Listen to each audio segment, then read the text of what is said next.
podcast in the history of podcasts. You are watching Wrestling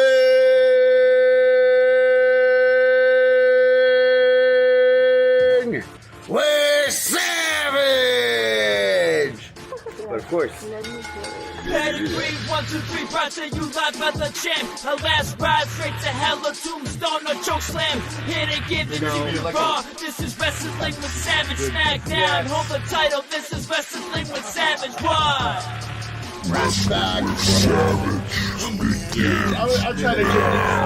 I'm trying to give these two WWE legends.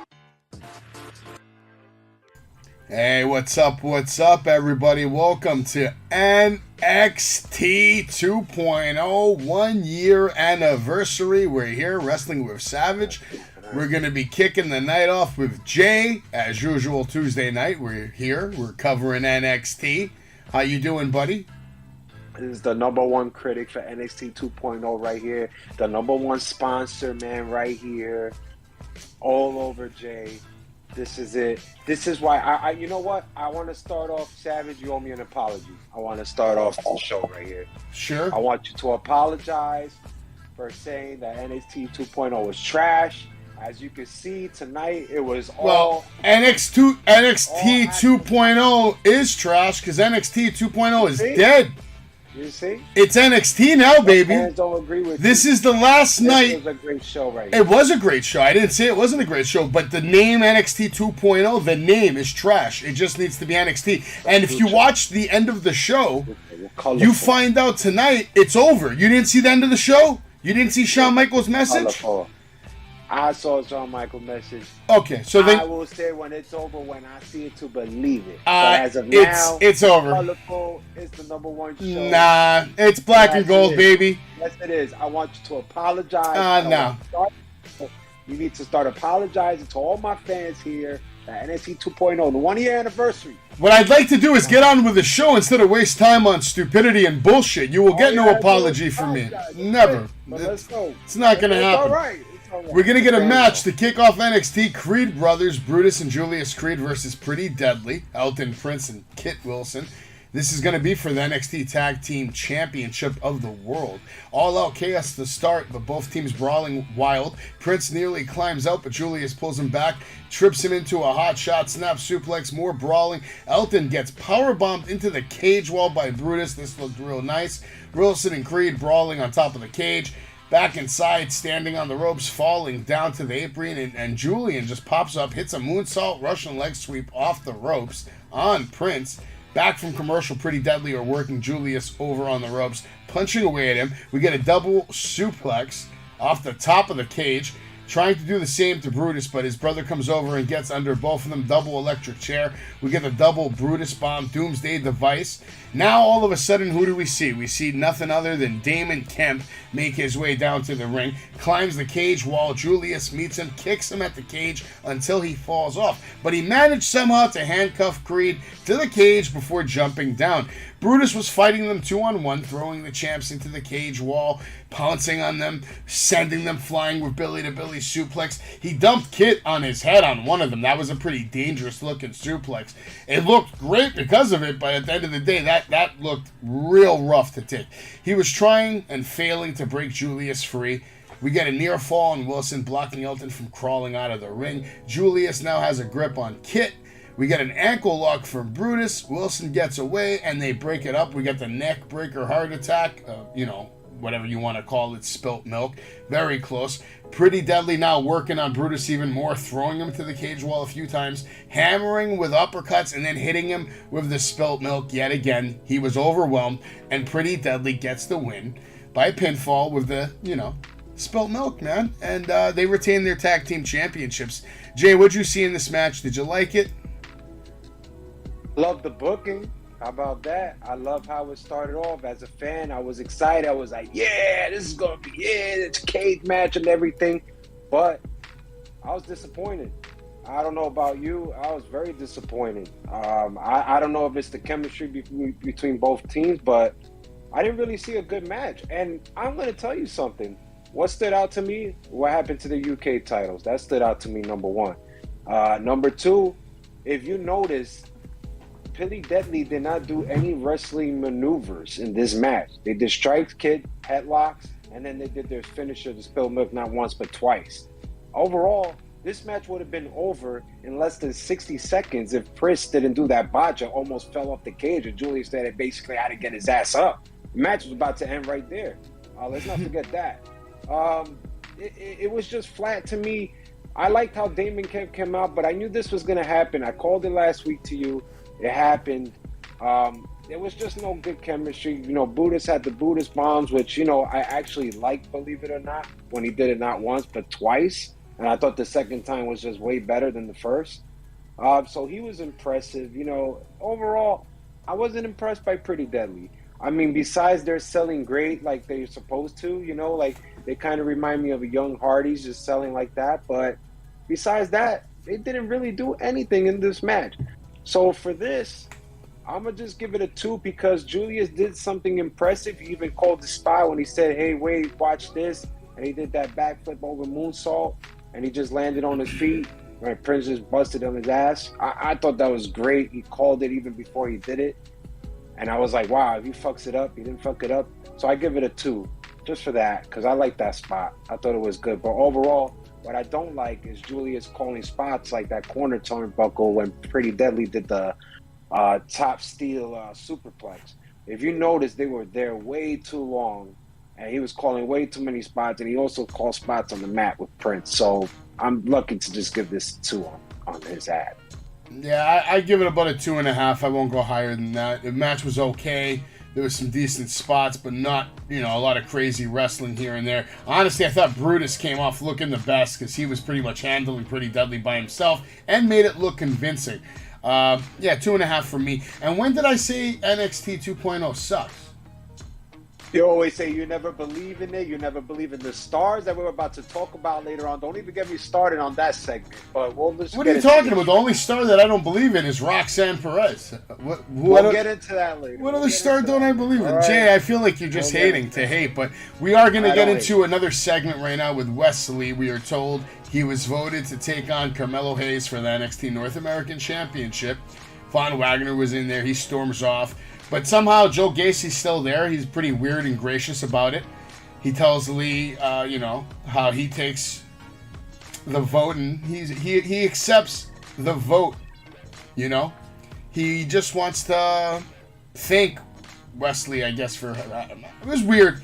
I don't know. I 0 star. I'm gonna give it a 0. I am gonna rate it. I'm gonna give it a 0. Now we're gonna get a video package, which is gonna be a look back at the last year of NXT. Just a huge video. There was actually a lot of video clips tonight of NXT highlights showing off all the different champions, the stars of the past, the present. You know, all the way back to Gunther and Johnny Gargano, Ciampa. You know, they were just really going all out tonight on video packages, trying to show you NXT and how long it's been around and all that stuff, all that history that NXT does have. We're also going to see a couple of different little segments going on with Sanga. Backstage, you see Valentina Perez and Yulisa Leon. They're getting the results of Leon's injury. It's torn and should be out for quite some time. Sanga was trying to comfort them, and, you know, they just about, you know, they're talking about a pep talk when all of a sudden Robert Stone, Von Wagner roll up to complain about the vote, but Sanga just shuts them up and they run away, which I don't know. This is strange booking because you had Von Wagner, you know, looking like a beast, and now all of a sudden he's just running from Sanga, which I guess makes Sanga look good. You're seeing it differently. I'm seeing it another way. I'm seeing it as Sanga is going to take this loss next week. That's what I'm seeing. Now, this is another stepping stone from Von Wagner, exactly where he needs to be in the North American title. I guess we'll have to wait and see. But we're also going to get a match right now between Fowle and Henley. There's just another clip of the NXT different stars. There's a picture of Dolph Ziggler with the title. You know, he was instrumental in putting over Braun Breaker, so Braun Breaker could go on and have the year that he had. They didn't need it. They didn't need it. Well, it was still instrumental because he's a big name. He was the marquee guy that he ripped the title off of. But anyway, let's move on to the next match to continue the 1-year anniversary celebration. You're going to have Fowle and Henley versus Lash Legend. I love this match because it was short. It was very short. Henley dominates things early, but Legend blasts her to the floor with a boot, throws her into the post before ramming her into the apron for good measure. Back inside, we get knee lifts. Fallon gets off the La Casadora Bulldog, and then Henley just gets the win by pinfall after a running knee. Yeah, I was glad it was over. What'd you think of this match? You grading it? Yeah, I'm gonna grade it half a star because Lash Legend did that ugly pump handle kick that didn't hit shit. And I thought the awkward spot of the whole match was when Henley was on the mat and Lash just fell into Henley. Like, Lash was on top of her. Henley was kind of moving her body, and Lash just kind of fell on her for the pin. But then Henley's still turning. I thought it was an awkward spot in the match. That basically means you don't know where you're at. So, half a star. Half a star. Wow, I believe it. Okay, I'll take it, man. I can't even rate this match because it was These girls are super green. These girls. Yeah, are you can see they're definitely. green. I can agree with you on that statement. They're definitely green. They need more time. I don't care how you look. They're super green. They should be on next level, maybe. I don't know. On the list. They're on the list. Yeah, maybe. Now we're gonna get a bunch of time on the TV for Mandy Rose, who's looking incredible, looking absolutely like a boss. 322 days as NXT champion. Briggs and Jensen and Henley run into Toxic Attraction. Jensen tells Mandy how good she looks and compliments her on her title. She tells him off. He, starts going off. He's like, how'd you know I was dreaming about you? I thought that was a good line. How'd you know I thought I was dreaming about you? Fallon bickers at her, and the boys pull her off screen. And then we go to break, but back from break, we're going to get more of Mandy Rose and Toxic Attraction, who are going to be in the ring, mics in hand. Mandy Rose starts saying she's back from vacation, feeling good and looking better, and she's talking up winning the NXT UK title and says maybe she'll run NXT Europe as well if she feels like it. The other two talk about what a big deal they are and say the titles are on loan to Katana Chance and Caden Carter, and they'll come for them soon enough.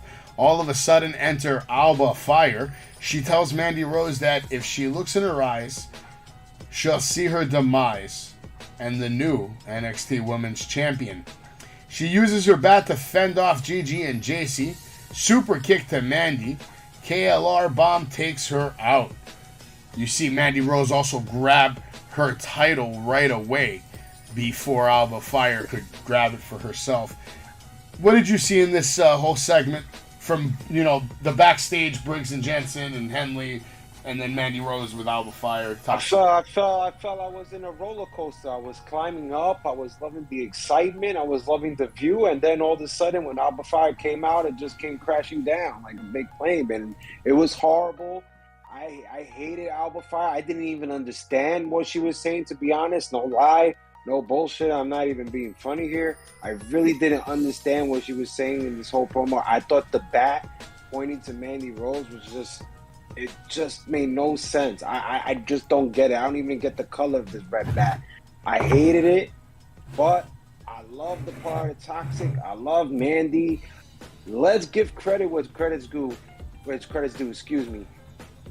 One of the fewest people besides Solo Sikoa, Gigi Dolan, JC Jane, doing double duty, Smackdown, and now NXT 2.0. Give it to these girls. They are taking advantage, and JC Jane just cut one hell of a promo.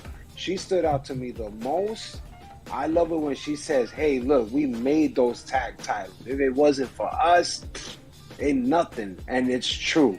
If it wasn't, who other tag team, what better other woman tag team besides Toxic Attraction really made those titles? Answer, no one. It was really just them, and they really carried it for this whole year. And I love the fact they're still in NXT, but I just don't want them to do losing. If they lose, then I guess it is what it is, but we all know where that's headed. But hopefully this leads to something big. Hopefully they become 3-time women's champ. We'll see. But I can't grade it than a 2, man. I felt like Alba Fire really took the fire out of me and took those 3 stars out of me, man. I really hated that part, and I really don't want to see this program. I'm not interested. And one more thing. you hear the crowd.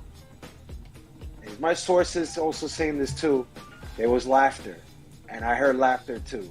And who was laughing? We were laughing at the Scotland Warrior of Alba Fire. Well, just to touch in on what you said about name some other champions. I don't know. I remember a few months ago, weren't there new champions named Cora Jade and Roxanne Perez? Savage, they didn't really make the titles. Come on now. Let's be real. Okay. How about when In 1 year, Dakota in Kai 1 and Raquel year, Gonzalez were champions, though? You don't think they were good? That wasn't in the Toxic era.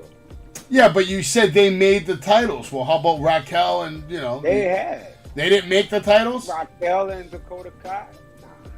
Ember Moon and Shotzi Blackheart? They didn't make the titles? You mean the girl that left the title in the thing when she came out and totally forgot and then had to go back and get it? Don't forget. We're about to just talk about somebody right now in a moment, man.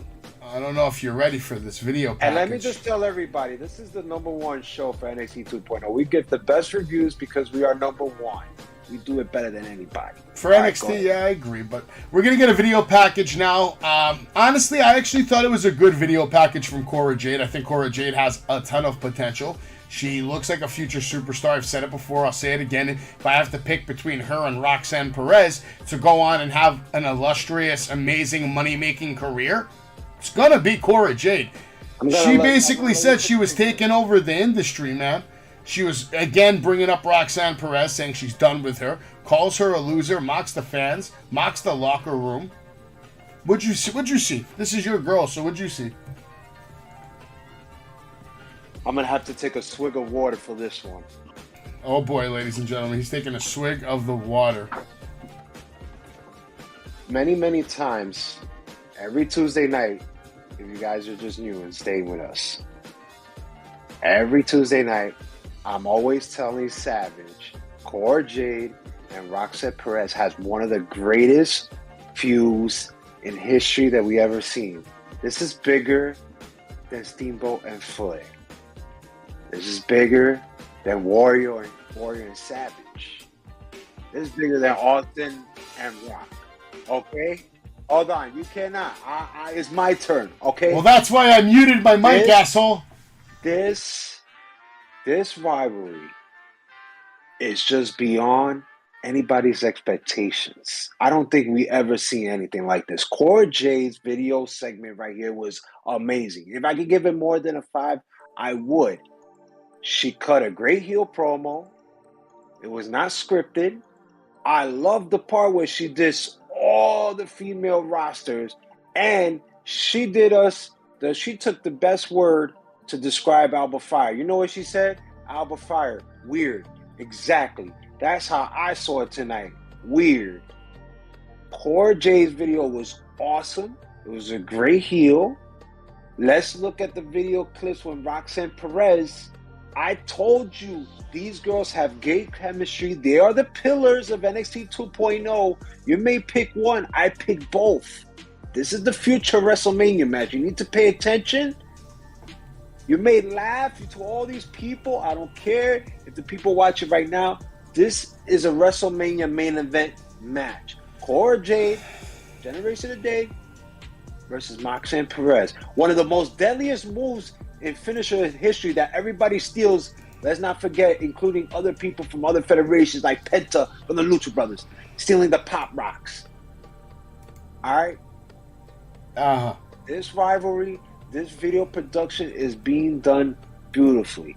If I could give it more than a 5, I can. It's a 5-star, Savage. 5 stars. No, that's great. It was a good vignette for her. She looked good. Like I said, she always looks good. You don't like the part where she does all the females? She does every... No, like I said, it was a good promo. I'm not gonna say anything. It was a good promo. It was well done. You can see who Triple H likes out of all these females. Obviously, for some reason he likes Alba Fire too, but she's just gonna take another L. At the end of the day, she's someone who's gonna take an L. Yes, but we can both agree that Mandy Rose is gonna put her down. We already know that Cora Jade's taking the title off Mandy. Come on,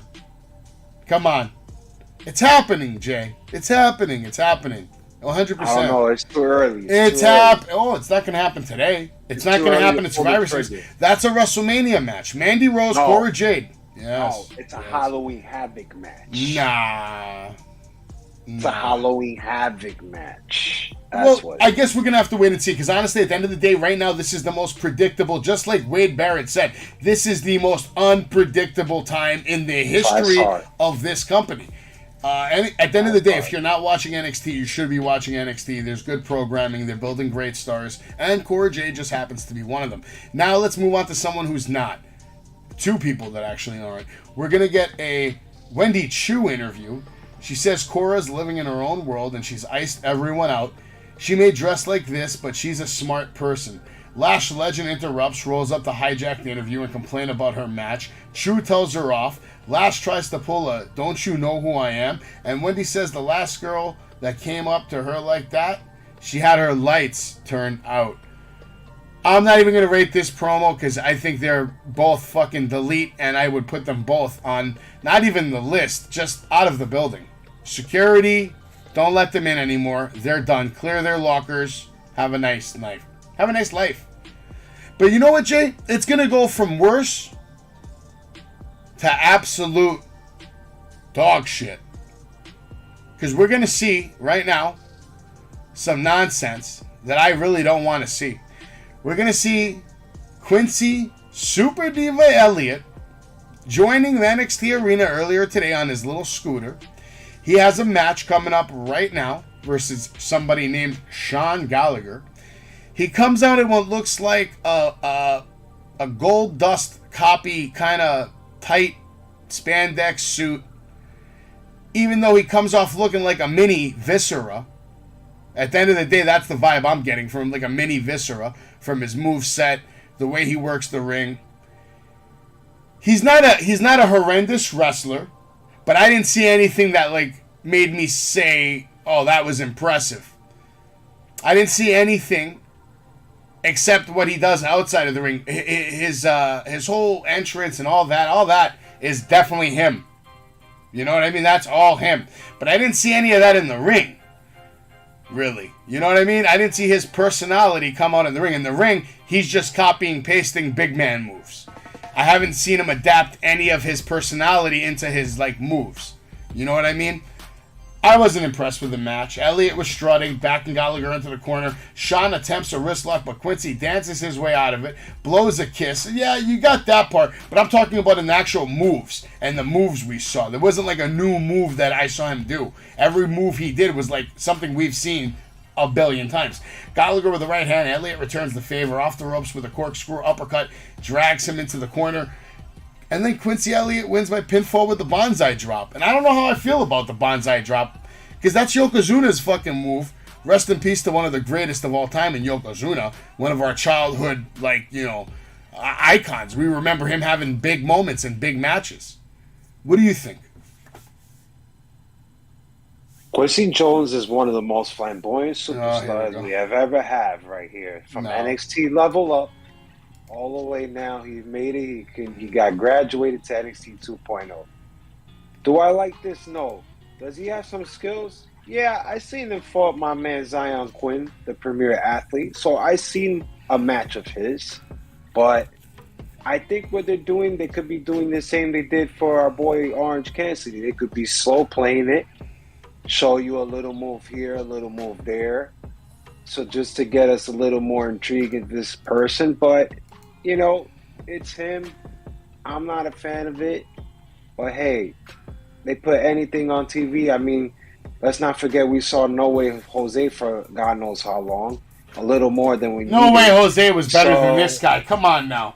No, it was not. It was. Awful. No, who was no the guy? way. Who was the Adam guy Rose is better than this guy, and Adam Rose was way more flamboyant. That guy was the worst, too. Who, Adam That guy Rose? was the worst, too. Yeah. No way. Adam Rose, the pedophile. He was the worst. He's the worst. He's a pedophile? It seems like your boy Velveteen Dream is. Everybody is, man. I don't know. How do you know that? Know How do you know that this guy is? You're just making crazy claims. This was my sources are telling me. Your sources are full of shit, because you know what you told me about CM Punk's guy? Hold on. I want to retract one of your things you said on AEW. You were talking about CM Punk's friend, that was an actor that you said. Ace Steel? Yeah, you said he was an actor. That's what I heard. Do you know that he had a match with him and CM Punk versus Raven and some other guy in Impact like 20 years ago? And that guy's been wrestling for over 20 years? And they actually are close friends? I knew he was a wrestler. I didn't say he wasn't a wrestler. He actually trained Punk. It's legit. It's horrible. But the point is, you said he was a fucking actor, and I fucking believed you. That trained to break his foot. That's what it is. An actor that trained to break his foot. But let's not get into all that. All right. You're right. Too much content. But in a rare moment, Jay is absolutely right. Let's drop it. Let's move on. We're gonna get into the Cameron Grimes interview. He says that this isn't the first time his mouth has got him in trouble, and it won't be the last. And his partner tonight will be the one man he can really trust out there, and that's Cameron Grimes. What did you think of this? Did you even rating it, or we're just moving on? Yeah, it's strong. I'm going to give it a strong 2. It's not going to be a strong 3 or a strong 4, but it's going to be a strong 2. Grimes shows intensity. I think we all see it, and I think we could just say he's ready for main roster. I can agree with that statement. I can get behind that. Now we're going to see a segment. Sorry for the shitty picture. They didn't really do a good job of advertising this more than once after it happened. Wesley's warming up when Trick Williams comes down to jaw at him. Carmelo Hayes is right behind and they beat him up, slamming a locker door on his head. I thought this was strong for Carmelo, actually. I liked it because I didn't want to see a Wesley Melo match, so I liked it. Not bad. But let's continue. All right, we're going to get a match now between Cameron Grimes versus Tony D'Angelo and Stax Lorenzo. They are telling us that Cameron Grimes is having a handicap match, but that doesn't last long. Grimes going at it alone, D'Angelo working him over, but Cameron lands a kick, follows it with more side kicks in the corner. We get a whip across the ring, sunset flip attempt, tag to Stax, double whip into the double elbows. We get a big slam from Tony, but here comes Joe Gacy to try to help Cameron Grimes. Gets himself involved in the match. Gacy gets up on the apron, grabs the tag. He's teaming with Grimes. Cameron now worked over in the corner. D'Angelo gets a big near fall off a suplex. Grimes nails him with a Frankensteiner and the path is clear. Gacy tags himself in, comes in hot, rock bottom on Lorenzo, drop kick to Tony, big Uranagi on Channing. Then Cameron confronts him, yells at him, says he doesn't need his help, but D'Angelo pulls him out of the ring, stacks with a sleeper hold. Grimes catches him with the cross-body power slam, cave in, handspring from Joe, huge lariat, knocking him out. Cameron Grimes, Joe Gacy win by pinfall with the handspring lariat from Gacy on Channing Lorenzo. Post-match, Gacy was hugging Grimes from behind, and this sets Cameron off on another round of shouting about how he doesn't need him. Joe Gacy, his arms wide, and when Grimes refuses to hug, the dyad come out of nowhere, hit the ring, lay him out with a ticket to mayhem, which is like the double team code breaker. What did you see in this match, Jay? What did you grade this? You know, it's what they say, folks. It's like the more ring time you get, the more better you get. And let's talk about Tony D. Once again, impressive entrance. Impressive in the whole match. I love his strikes. I believe in his strikes. I thought his strikes is more impressive. I believe it. I believe his kicks. He sold for Grimes when Grimes was doing those Daniel Bryan kicks on the corner turnbuckle. He was selling it great. Tony D just comes off strong. And when he got that tag from Stax and he came in and he just started with the kick and he just started hitting Grimes in the back, you could tell that he just has that presence. And I told you, this is the guy that could beat Braun Breaker 1, 2, 3. He is ready. But he was also impressive. He did the body slam. I love when he did the overhook hook suplex. I thought that was impressive too. Stax is getting impressive, but not doing a lot. But he's selling great. He's doing his facials as well as great. So I like the selling part. He just needs to do a little more for me. But overall, I was impressed when it was picture to picture and he was just keeping him in headlock submissions and whatnot. So it was impressive to me, by the way. Grimes had his moment. You had the Spanish Fly, you know. Then Gacy comes and did this. You know, I didn't like the whole Gacy thing. I like how it turned out at the end, even though when Grimes got his, because honestly, I wasn't liking this story. But if the program is for Grimes to put this guy over, this is just bad. But I'm gonna just give it. I'm gonna give it a 3.5. Why? Because most of the match was really just Grimes, Tony D, and Stax, and Tony D and Stax didn't really fuck up this match. I didn't really see a lot of fuck ups on them. So I was very impressed. I thought Tony was impressive tonight, but I didn't like that he lost. I mean, I know he didn't get pinned. His boy got pinned, so that takes a little bit of the heat off. But it just makes me feel like he's going to lose a little momentum. I'm wondering where they're going with this. Obviously, it's going to lead to a Cameron Grimes and Joe Gacy program. But I hope this doesn't just kill any momentum for Tony D'Angelo. I feel like if I had to pick two guys that could take the belt off Braun Breaker, one of them would have been Solo, but Solo's been on Smackdown, and obviously we'll talk about Solo later tonight. But the two guys I would pick that I think are ready to take the title off him in the next, let's say, 3, 4, 5 months are Grayson Waller and Tony D'Angelo. I think those are the two strongest guys you got right now to be legitimate contenders for that NXT World title. But we're going to have to wait and see what's going to happen with that whole picture. Obviously, Braun Breaker has different opponents in mind for the next couple of weeks. We get a promo real quick from JD McDonough. This was a really weird promo. He gets a promo. He talks about how important personal grooming is while some dude is shaving him. The guy gets nervous that shaving him, ends up cutting him. JD touches the blood. He's looking at it. He wants a title match, but, you know, obviously Tyler Bate wants a title match. So they're going to have to settle it in the ring and see who the new number one contender is at some point. But now we're going to get an interview with Braun Breaker. Back from commercial, we get a sit-down interview with Braun Breaker. There he is, sitting down. He says he was scared shitless during his first match, but as soon as he got out in front of the audience, it felt right. He was surprised to lose his first title match, but that was the best thing that could happen because he learned how to deal with failure. He talks about what a surreal honor it was to induct his father and uncle into the Hall of Fame, losing to Dolph Ziggler, hurt, but he sat and watched WrestleMania, and I thought to myself, you know, he can't leave Texas without regaining that title. So he challenged Dolph on Raw, he won it back, and he says he lives in the present and his job as champion is to uphold the standard that guys set before him and have continued to do that. And then real quick, I'm going to get your take on all three of these guys. We also get an interview with Tyler Bate. Tyler Bate, real quick, says he wants a rematch. And JD McDonough stands between him and his divine purpose. So they're going to make it official. Next week there will be a match between Tyler Bate, JD McDonough. So first, let's go to you for Braun Breaker interview. What did you think of the Braun interview? And then tell me what do you think about the whole promo that, you know, JD did. And then, of course, Tyler Bate. Yeah, so Braun Breaker is just solid. Nothing to go way over the top. You know, he's well-spoken. That's what I got out of it. So he said everything he needed to say. I didn't really think as much. JD, I thought, didn't do it for me. I'm sorry. Even when the blood happened, I thought that was just not doing it for me. It kind of reminded me of Apollo Crews and his blood in his eye. It just doesn't work, and this didn't work for me. Tyler Bate just comes off as a babyface, you know? He's kind of like a UK version of what they used to have Daniel Bryan out there, you know? He kind of reminds me like that. He's just a little quirky babyface that's, 170, 160 pounds. And we want to put the strap on him. I don't like it. I'm sorry. I don't like this number one contendership match.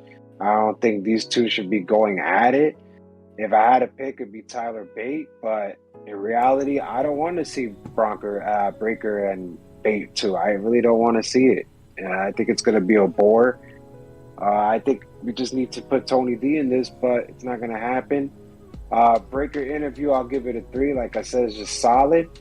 JD, I give no rating, a 0. And Tyler Bate, it's just a 2, man. I don't really think of it as much. He's just a quirky babyface, UK version of Daniel Bryan to me. The JD one, I'll give a 1 because it was uncreative. The Braun, I'll give a 4 because he looks like a star. But this looked it looked and sounded so predictable. I felt like I was going to know exactly what he was saying before he even said it. And then Tyler Bate, I give him a 1 as well because it's just boring. It's not entertaining. I'm not going to give it a 0 because Tyler Bate can wrestle. He's a star. He can wrestle, and he is a star. All right? JD McDonough, you don't like him. I think he's a good wrestler as well. So I'll give him a 1 as well, but I won't go higher than that. But Braun, I'll give a 4 because he's a star. But, in order for it to be a 5, you got to make me hear something that I'm going to give a fuck about. Say something different. Maybe, talk a little bit about your goals for the future, that you want to be the WWE champion. You should put that out there in the universe. You should have mentioned Roman Reigns. I hope Roman's still the champ when I get there because I'm going to take the titles off him too. Do something different to stand out. But we don't get that. We don't get that. It's okay, though. No big deal. There's Tyler Bate. Right. By the way, Tyler Bate needs a haircut and a shave immediately. That's why I kind of like JD's promo a little bit too, because I felt like that was just a clean shot to Tyler Bate. Like, come on, Tyler. You need to clean up your fucking face. You look like a hot mess. I'm looking at the picture right now. He does look like a hot mess. But now let's move on to a match between one of the fastest rising stars in NXT today. Actually, I'm going to say 3 of the fastest rising stars in NXT today. Ariana Grace and Kiana James are going to take on Nikita Lyons and Zoe Stark. James and Stark to start. There's Irish whip that's reversed up and over, arm drag into an armbar. Zoe tags Lyons in. The match breaks down and we go to break. Back from commercial, Lyons working Grace over. She gets the tag. Stark with a short arm forearm. James tags in. Zoe lights her up with forearms, but Kiana cuts her off with a reverse chin lock. She tries to grind her down. Knee lifts, clears the apron. Tag to Ariana. Stark lays her out with a couple of lariats. Back elbow, side kick. Nikita's back on the apron. Off the ropes, we get a drop kick. A super kick takes James out. But Grace lands a kick for 2. We get a flipping face breaker that connects. Lyons in, hits her roundhouse. And basically, Nikita Lyons, Zoe Stark, they win by pinfall with a split leg drop from Lyons on Ariana Grace. Not bad. Not bad. They quick. I mean, I'm a little disappointed that they shitted on Kiana a little bit. I'll give it a 2. I won't go higher than that. 1.5 to 2. But I'm being nice tonight, so I'm giving it a 2. What did you see? I see the jetpack is getting hotter and hotter on Kiana James. Another match, NXT 2.0 live, and on a big show, 1-year anniversary. This girl got a jetpack, and she's taking Ariana Grace, but I was unimpressed with Ariana Grace today. I'm sorry. Besides that big boot that she had, there was nothing this girl was doing it for me. Not even selling. She was a little too slow on her footwork. I wasn't seeing a wrestler out there. I was just seeing someone trying to pretend to be a wrestler. So I was unimpressed. Kiana James was very impressive, especially with the clothesline on the outside on Starks. I thought that was strong. It was perfect. She sells great. She's like a little weasel. She just kind of sneaks her way out of things. She was impressive as well. Let's not also be impressive, you, Mr. Miss No Personality, Zoe Starks. She was impressive too when she had the knee to the face on. She's a really good wrestler. I won't take anything from her. She is a good wrestler, but she has no personality. She got no personality, no charisma. Nikita Lyons also had that back kick. That was impressive. Well, and then she did her move, the split pin. I'm gonna go at a 2 here, but nothing very impressive. I thought Ariana. I want to ask you, did you think Nikita Lyons looked kind of flat when she was coming to the ring? Just not enough enthusiasm? It almost looked like she wasn't happy to even be there when she was coming to the ring making her entrance. I saw this look on her face that she just looked like she was looking around and it's not Smackdown. That's what I saw. She's looking around and it's not Smackdown. It's not enough for her anymore. No, I didn't see that. I just saw it. Just impressive spots. That's it. What more can I say? No, we're gonna move on. Share kicks, and that was pretty much it. So I'll just go at it 2.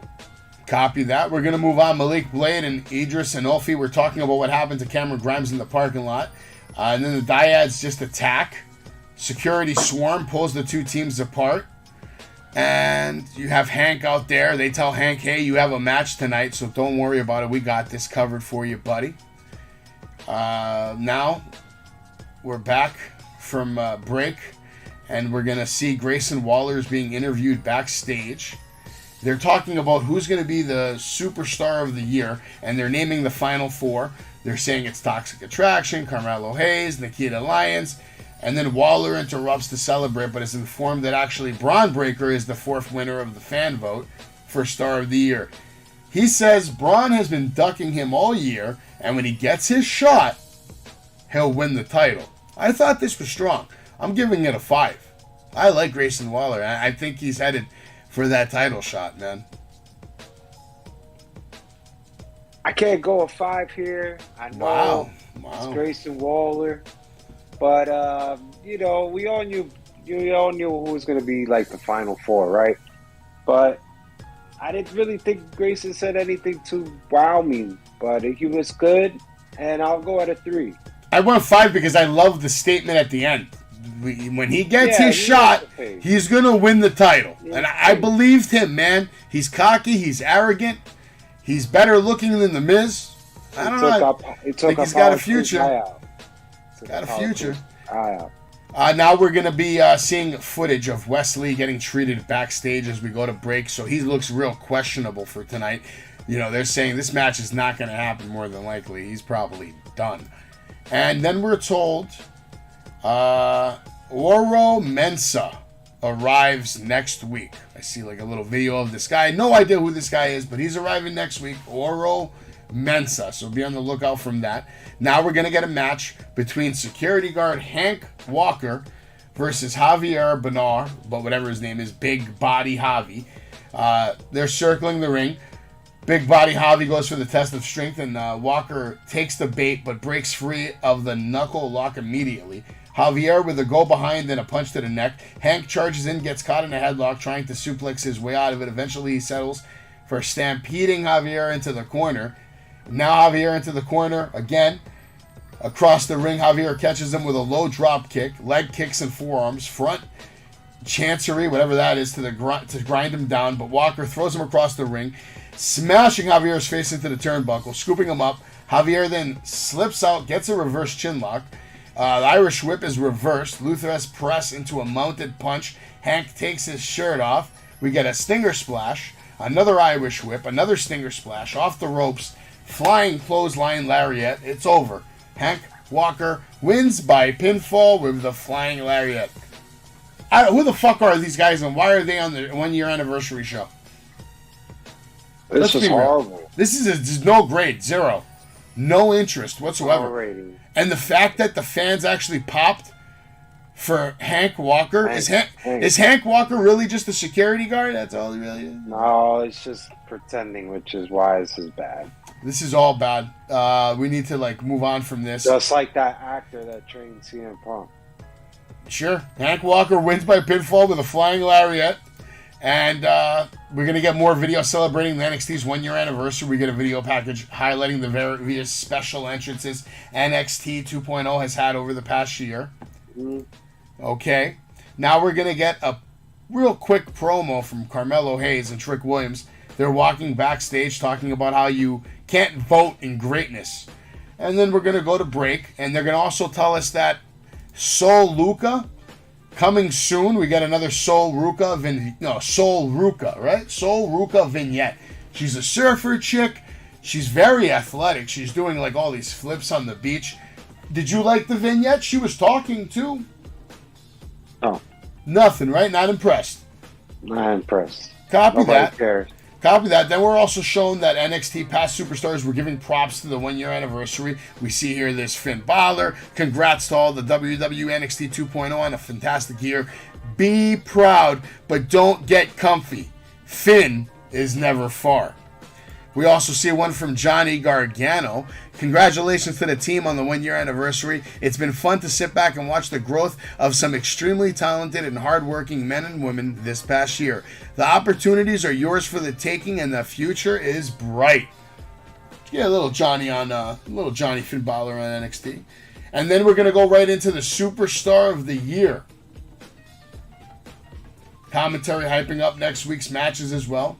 And they announced that out of the 4 finalists, Braun Breaker is the fucking Superstar of the Year. Congratulations to Braun Breaker. Obviously, you're the Superstar of the Year. You had the best matches. You had the best gimmick.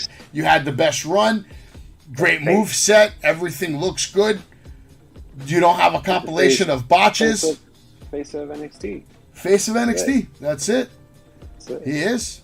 He is. And then we're going to get another Carmelo Hayes promo. Him and Trick Williams are back in the ring. He makes his entrance. They get in the ring on the mic, and Hayes says Wesley ain't going to make it out here. But let's be honest. He did Lee a favor. He's not built for this, and he doesn't know what it takes to be a champion. And everybody in the back is praying for his downfall. Heavy lies the head that wears the crown. And Melo has the heaviest head in NXT. And who comes out all of a sudden? Solo Sikoa is here. And we are going to get a match right now between Solo Sikoa versus Carmelo Hayes for the NXT North American Championship. And this was great. What a great unexpected. This was a 5-star moment, let alone the match. Sikoa with right hands out the gates, whip across, big body drop, right hands. Irish whip was blocked. We get back elbow, connects with Hayes, rolls away. We get an Irish whip across the ring again. Another corner lariat sets him up. We get a shout out to Rikishi. But then Carmelo sidesteps this. Solo slingshots him back in and passes him out over the ropes and to the floor to send us to break. Back from commercial, Solo Sikoa was in complete control with a claw. Hayes shoves him away. We get a pump kick to the head, and then pump kick, and then he gets a headbutt to the floor. Solo with a slap throwing Carmelo back inside. Trick Williams coming in, slams Sikoa's injured knee into the apron, and Hayes lays him out with a springboard shoulder block. He was targeting the knee with kicks and stomps. Solo shoves him off, but Carmelo is right on top of him with a chop block. Inverted half crab applied. Sikoa gets the ropes, but Hayes lets go. Kicks the knee a bunch before reapplying the hold in the middle of the ring. Sitting down into a normal half crab, but again Solo gets to the ropes. Sikoa hobbling but throwing punches off the ropes. He nails Hayes with a super kick. A Samoan drop follows, and he's fired up now. We got another Ode to Rikishi that connects. Huge hip in the corner. Fireman's carry. Williams runs. Interference, and Carmelo hits a code breaker. Solo is a little staggered. I thought he kind of oversold this part a little bit. But nonetheless, he runs the ropes, but Sikoa is able to hit a pop-up Samoan drop. Trick up on the apron now. Referee tries to warn him off. Solo drops Williams with another super kick. He catches Hayes on a dive into a Uranagi. Sikoa now on the top rope. I'm tired of calling it a Uranagi. That shit's a super rock bottom. He hits the super rock bottom. Sikoa then off the top rope with a splash. And Solo Sikoa wins his first ever title in the WWE. Adding more blood and more gold to the bloodline. The bloodline is now stronger. They have another title. Big time match. Big time moment. Big time win. 1-year anniversary celebration. And it closes out with you taking the title in a shocking moment that nobody saw coming. Let's not mention that Melo pretty much sold for this entire match. He didn't really have no offense, which is why I can't go a 4 or 5 on this. For me, it's a 3. Well, that's why I said the moment is a 5. The match is like a 3. It was mostly all about Solo, and all that Melo did was just work on his left knee. So I was impressed when when Solo did the super kick Samoa drop, then the pop-up Samoa drop after, and he got the win. And I was shocked that he got the win, but then I was not shocked after I think about it. When Vic Joseph said, "Oh, now the bloodline has all the more gold," and I'm like, "Okay, that's why they did it." All right, so I guess this is where we're going. Now he's pulling double duty. I like it. Let's see where this goes, man. This is a great ending to a great surprise Main event. I like it because Tuesday and Friday are far away. So, like you said, double duty. He can definitely make it to Florida and then fly to wherever the hell Smackdown's going to be as well. And the second I saw him come out, I was like, oh, we got a new champ tonight. Bloodline, because now it's not Solo Sikoa walking in the building. It's the Bloodline walking in the building. And they were saying it, like you said, on commentary. They were talking about how Roman probably told him, you go to NXT and you bring me back some gold. You know, so when I heard that, I was like, oh, shit, there's no way he's losing this shit. But it was a great way to end the night, man. Big moment for him. It was. But then the night only got better because we had a special message from the Heartbreak Kid, Mr. WrestleMania himself, Shawn Michaels, who lets us know about NXT and how we are NXT. And then you see the new NXT 2.0 logo transform into what you're seeing on your screen right now, this beautiful, new, shiny, gold logo. It's just gorgeous. It looks good. We don't need a number behind the brand, just like AEW. You don't hear fans chant NXT 2.0, NXT 2.0, NXT 2.0. To NXT 2.0. Stop it. NXT Stop. 2.0. You're by yourself. NXT 2.0. You're by yourself. NXT 2.0.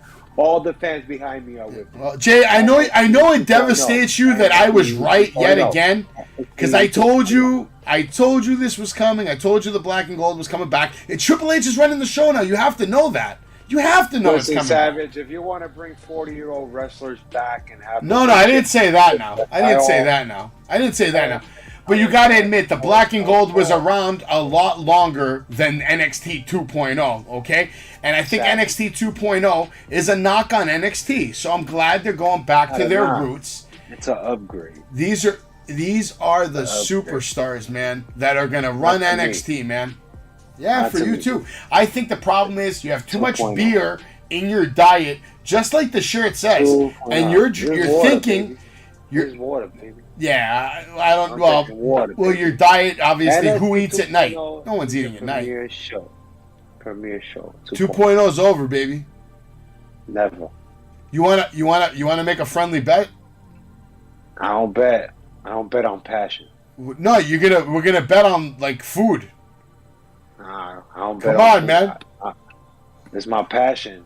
This is my baby right here. Tuesday nights. That's why we the number one show right here. I got bad news for your passion. I got bad news for your passion. If next week we don't see any pink or purple or blue or green or whatever in the logo, about to see your boy on September 21st at approximately 8 p.m., you are getting chopped fucking hard.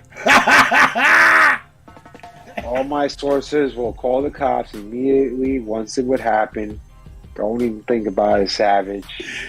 You're getting chopped for the show. 2.0, the number one show.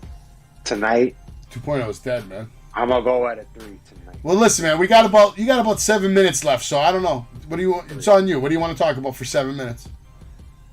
I don't got nothing to talk about. I mean, everybody's been talking about, let's see it, but I'm so tired of talking about that. You know, it would be like killing myself for 7 minutes, you know?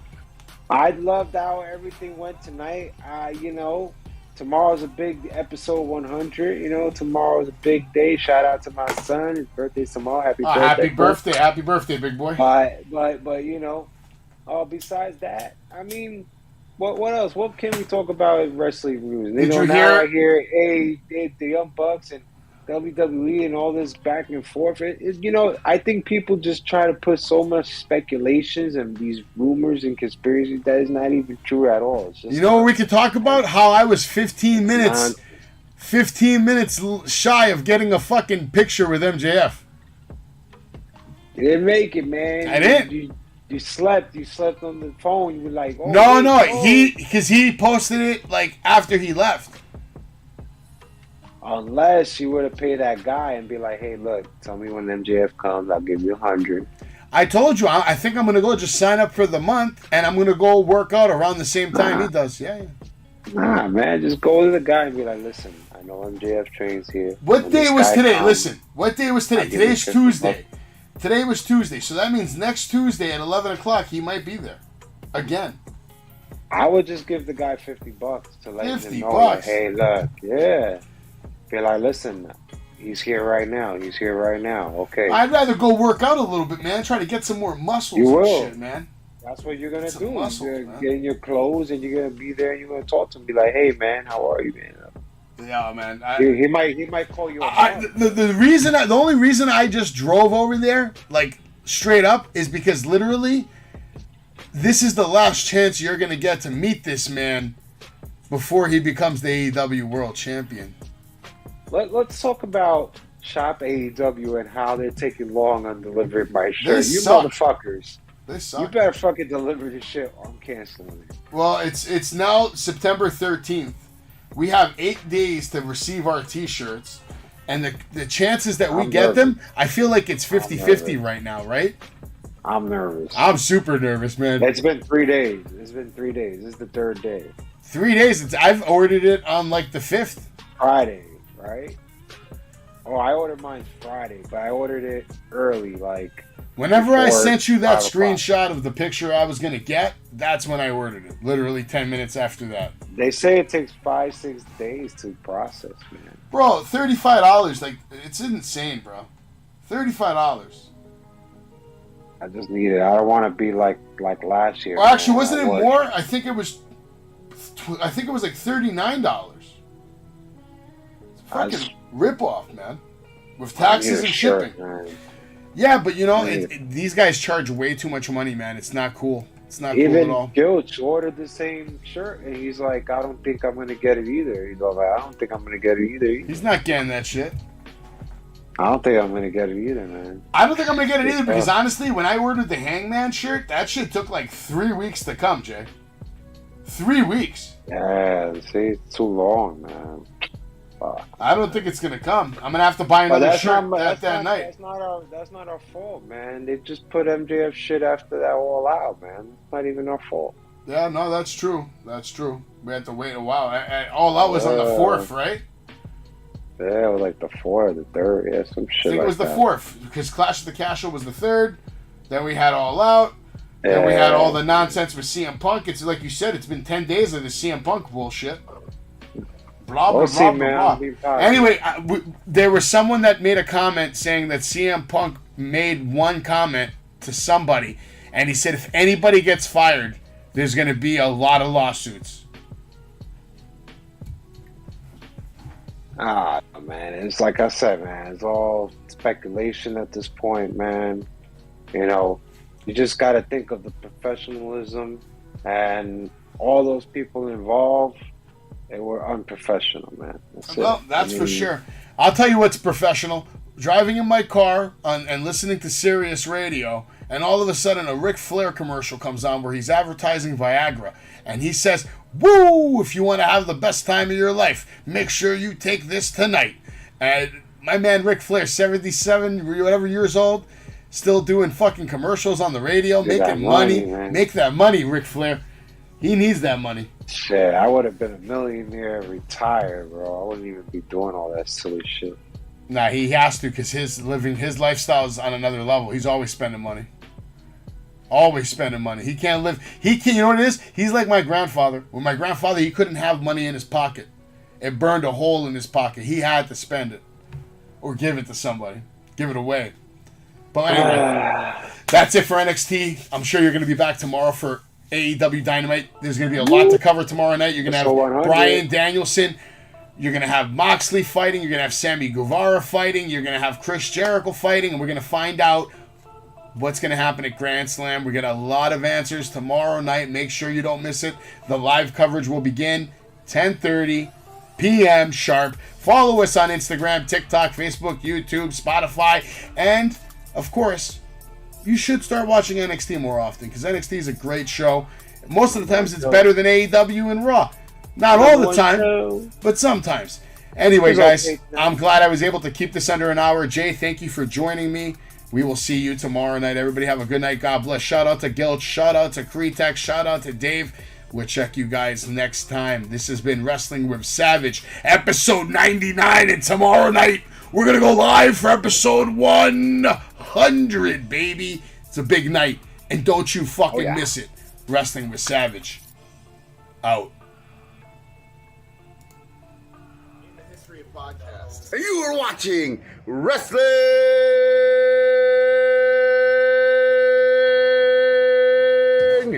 with Savage. But of course, Pedigree, 1, 2, 3, brought to you live by the champ. Her last ride straight to hell, a tombstone, a choke slam. Here to give it to you raw. This is Wrestling with Savage. Smackdown, hold the title. This is Wrestling with Savage. What?